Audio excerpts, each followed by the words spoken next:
Welcome back to the Christian Century YouTube channel. I'm John, and I'm joined today by one of our writers, Laura Beth Buchleiter, who has written us a piece about Derek Webb's new music album, Survival Songs.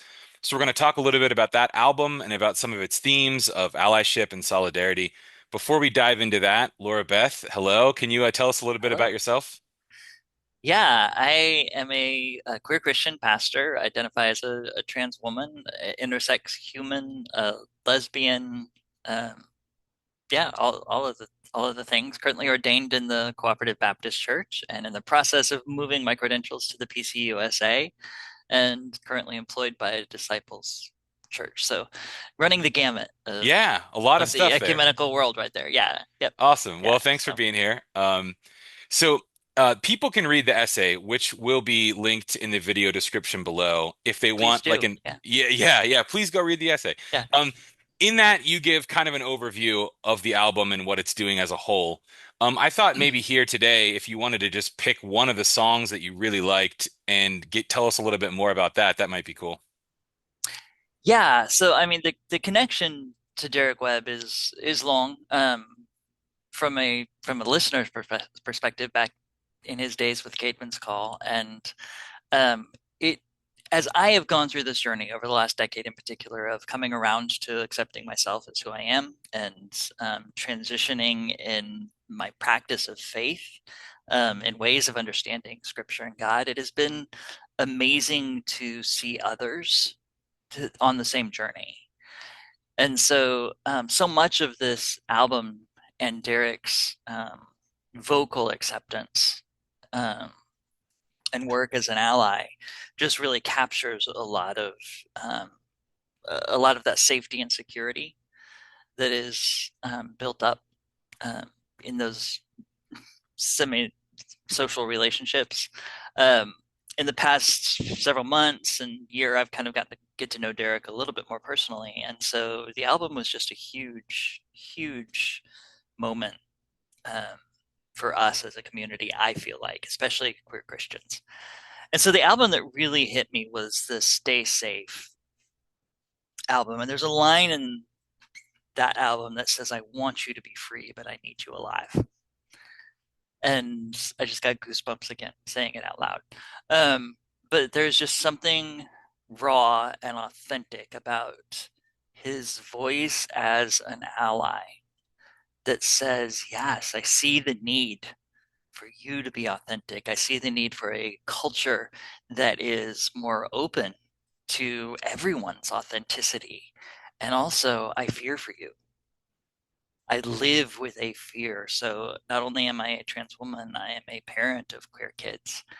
And so I would take the bullet before I would watch them take one.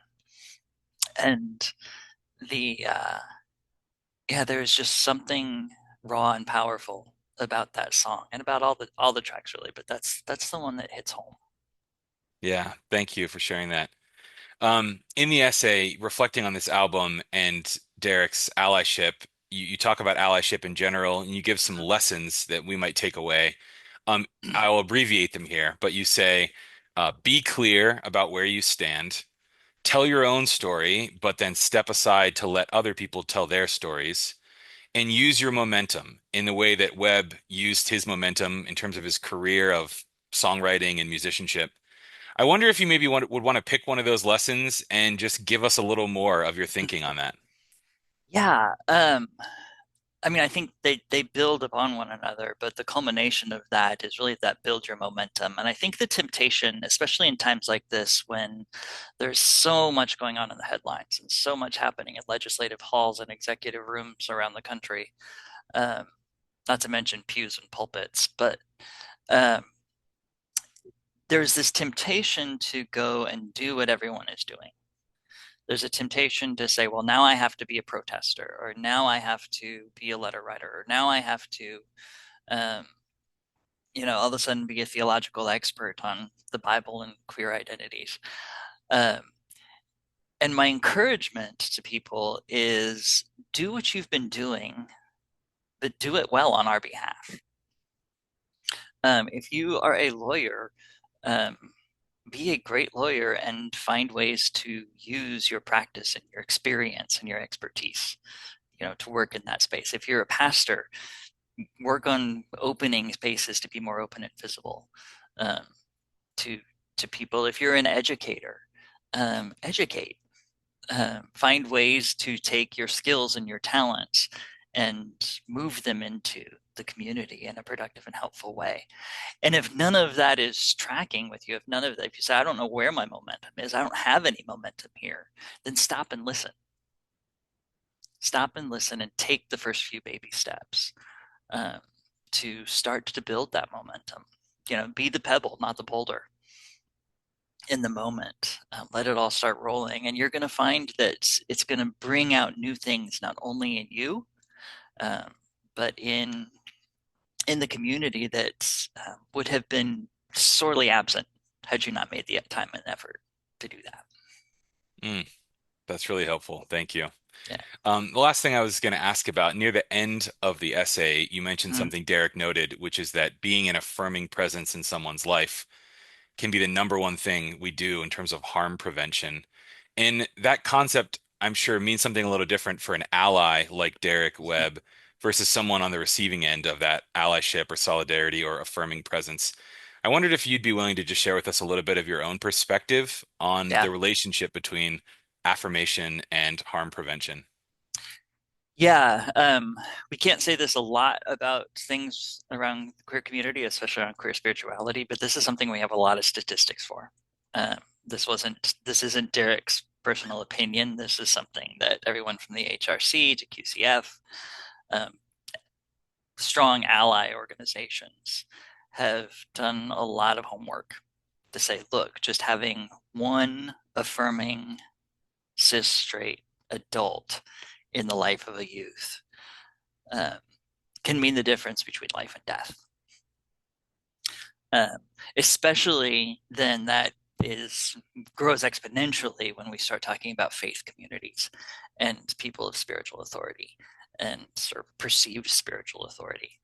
Um, and so there's a lot to back up Derek's philosophy and Derek's comment, in that he is embracing a truth that many of us have come to live and experience. Um, in my own journey of coming out late in life, I don't even use the word coming out, coming around to understanding who I am. It's a long journey, it's a big arc. Um, but coming around to that understanding, uh, I had nobody. I was a pastor. I was a working with church plants. I was supposed to be the leader, and I was lost. Um, and a lot of things. There's a whole other conversation, but a lot of things led to that moment when I was choosing between living and dying, uh, and it was those first few voices. It was the voice of my aging parents that said, "There's nothing in your life that's going to keep us from having a relationship with you." Uh, it was the voice of a elder in this church plant that said, "I don't get it. I probably don't agree with it, but I'm here for it. And I love you." It was the first parent of a friend that called me by my chosen name. Those are the moments that just one voice of affirmation uh, can drown out the headlines, can drown out the detractors and the hate that we are frequently subjected to right now. Oh, thank you, Laura Beth, for sharing some of your own journey with us. Really Yeah, appreciate it. absolutely. Thank you for the platform and offering to share my voice. Yeah. Yeah. Well, anyone out there, I should say, Look who at has, look at you using your momentum. To yeah, here we go. It's There happening. it is. Yeah. Um, anyone out there who missed this article, please do go read it. The link is below. In addition, we'll include the link to the actual album if you want to order Yeah. Survival Songs by Derek Webb. Laura Beth, thanks so much. It was fun chatting with you today. Yeah. Yeah. If I could just add one more quick plug, Yeah, there's please. another article that I have with you all. I use the word intersex. That might be confusing to some people. There's another article that I have with y'all about reviewing a book on being an intersex human. So Well, then that link will also be appearing in the video description below. So yeah, check that one out excellent. as well. Great. All right, thanks, Laura Beth. Thanks, John. I appreciate you.